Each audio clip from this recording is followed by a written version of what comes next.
Welcome back, my friends, to another episode of Lucid9, where last time I mutilated a human being. I could speak, and I used a leaf to decorate his body in blood. And this really hurts my voice when I do this. I feel it in my stomach. I just drank a whole bottle of water before starting recording again. Alright, welcome back, guys, to another episode. Last time we left off here, apparently I might be this little guy here. We gave our teacher a really manly voice because I wanted to do the Sean Connery voice for the teacher like Noble always does, and I messed up. It's a woman, but I don't care. We're sticking with the manly voice. We're sticking with Sean Connery Sensei voice, and so I'm apparently a student here. I don't know what's going on. We want to find out what goes on in this world of horror and if I'll get scared because it's really dark here. That's not gonna help me much in editing, but whatever. We'll see where it goes up. So I always found napping more appealing than reeling. I read this line last episode. Come on, we just recorded last episode. It hasn't been some days. Not that I can actually say that. In all honesty, this teacher doesn't deserve that kind of callous response. Yes, ma'am. You glorious male voice in man. I was trying to think of an insult. It didn't come. Whatever. Perfect. Summarize the whole section we've been reviewing. I glanced at the touchscreen board mounted behind the teacher, quickly skimming over the graphics and typography hovering on the surface. That's a word I use in my mind a lot. History of Isamu, or our glorious metropolis, beginning 2080. Easy. Life was really boring for a while. We weren't in debt, weren't at war, and we're basically doing nothing interesting. The teacher's lips purse into a thin line as the classroom erupts into snickers. I feel the slightest tinge of regret and rain in my sarcasm. And in 2007, America entered a debt. Okay, so we're actually in America here, not Japan, even though I have a name like Yama. America entered a debt crisis that caused a worldwide financial crash. Japan was one of the countries affected most by this. Well, second to China. Okay, so maybe we are in Japan. And why might that be? I totally messed up the voice there, but whatever. Because we were dumb about who we partnered with. She taps her fingers impatiently on her desk, her eyes narrowing into slits. Well, she asked me to summarize the chapter. She never asked me how, technicalities. Anyway, our glorious government didn't handle the situation so hot, so we had a lovely depression with all-time highs of unemployment and crime. Good effort. Gold star. The teacher waves her hands as the class roars with laughter. Right, that's enough out of you, you cockslapper. I'll be needing to talk with you after class about your attitude, young man. Not a news, grass is green. Elizabeth, perhaps you can salvage this explanation. Oh, she gestures a few seats to my right, where my lavender-haired classmate sits. Her spine is straight as a ruler. I need to do that. I'm like hunched off kind of thing right now. Let me get a look at her. Not bad, she's cute. I feel a curdle of distaste in the pit of my stomach as I lounge against my chair. Oh, did we not like her? Of course. Elizabeth Oshiro. Class valedictorian, school posted... Oh, what? Okay, I scrolled up. My bad. Class valedictorian, school poster child, and the area's golden girl. Nap time. I settled my head in my arms as Elizabeth leaps to her feet, smiling. Aw, look at that smile. She's adorable. Certainly, during this time, Japan fell into chaos. Public demonstrations, often violent, occurred almost every day. Furthermore, political scandals regarding the national government kept spreading. Don't hit on my girl voice, okay? I'm trying here. I have a penis. I can't do these voices. I can't do these deep, these womanly voices, but I'll try. The teacher relaxes at Elizabeth's textbook recitation. She even shoots a quick glare in my direction as if to say, See, why can't you be more like Elizabeth? Because I don't have boobs. Eventually, local political powers becomes more effective than... Why is Steam notifications coming up? Oh gosh, give me a second. Eventually, local political powers became more effective than the centralized administration.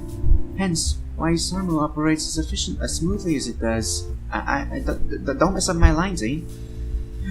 Yes, thanks to the mayor's efforts. Perfectly done, Elizabeth. Elizabeth smiles primly and settles back into her seat, fixing her eyes on me with challenge and disapproval. Oh, you getting sassy with me? Don't try me. I only shrugged my shoulders, sending her an easy smirk. I don't know if this is a guy or a girl. I'm just gonna go with a guy. Oh, beautiful and brainy, huh? She might be worthy enough to make my list. Okay, yeah, that's definitely a guy. I glanced to my left just in time to catch another classmate, Yahiko Ikari, winking conspicuously at Elizabeth. She clearly ignores him. Well, that's Yahiko for you. I can't remember a day where he hasn't tried to flirt with some girl or another. I can't remember a day when he wasn't flat out rejected. Okay, he's one of those. Technically, he's my former roommate, which makes him my friend of 2 years. How close of a friend? Well, it's up for debate. Huh? She managed to deflect my charms. I wonder how. Me too. No one can resist the Yahiko Ikari. Yahiko! Yahiko clamps his mouth shut at the teacher's strict, strident command. She leans heavily against her desk, massaging her temples with her fingers. Alright, class. Thanks to Elizabeth. We've seen where we come from. I'm sure you're all wondering what the point of this history recap was. Not really, no. Although I study the past to understand the future, as such, it's imperative that the next topic be taken seriously. So, where did you all see yourself 10 years from now? I'm barely able to stifle a snort. It's only the second day of school? Sure, this is a third-year class. Hey, like me, a third-year student. We can relate here. Sure, we're preparing for college entrance exam. Oh wait, no, this is high school third year, not college. Okay. Does that mean we have to know exactly what we don't want to do for the rest of our lives? I mean, I don't even really know what I want to do. I mean, I have ideas, but I'm not set on anything. The teacher pointedly looks at me, a hard glint in her eye. Yama Ishimoto, perhaps you'd like to get us started. I'm tempted to say no thank you, but that'd be pretty rude. I'll manage my parents' restaurant again. Ooh, parent restaurant here. The teacher's lips tightens ever so slightly. I know what she's thinking. No passion, no ambition. You'll be a failure, this one. They'll pay the bills, what can I ask for? I mean, that's not bad running a family restaurant. That's pretty good. I mean, free food and whatnot. Really, dude? Out of anything you could have picked, you picked a restaurant manager?